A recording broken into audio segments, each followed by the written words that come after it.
kasi ongoing po ang Metro Manila Film Festival 2023, ang 49th edition to 49th edition ng MMFF. Alam niyo ba na talbog ng pelikulang Penduko na pinagbibiglaan ni Matteo Guidicelli ang ibang pang film press entries yung Siyam.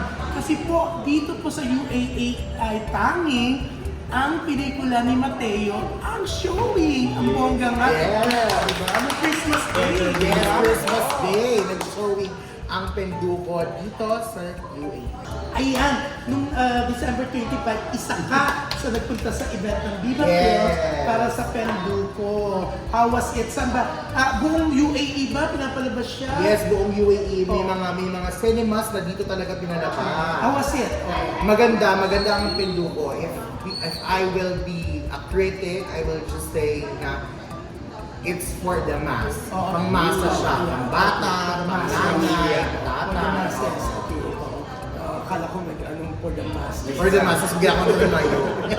Anyways, yun nga no, syempre, papauna ko, syempre, sinasabi ko ni Kimi na okay siya, ganyan, parang yun ang pinakamaganda sa lahat. Pero lilinawin natin, kasi yun nga lang po ang palabas ngayon dito sa UAE ha, hindi po palabas yung siyang pang pelikula. No.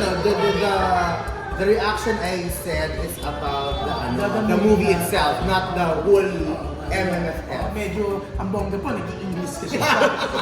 Kasi minodulate tayo. Alam mo, magpakabog ako. Pero yun nga, pero yung bandang Alamat? Yes, Alamat. Alamat napunta dito sa Dubai. Yes, for that. exactly. Alamat is sila yung official singer ng theme song ng Penduko.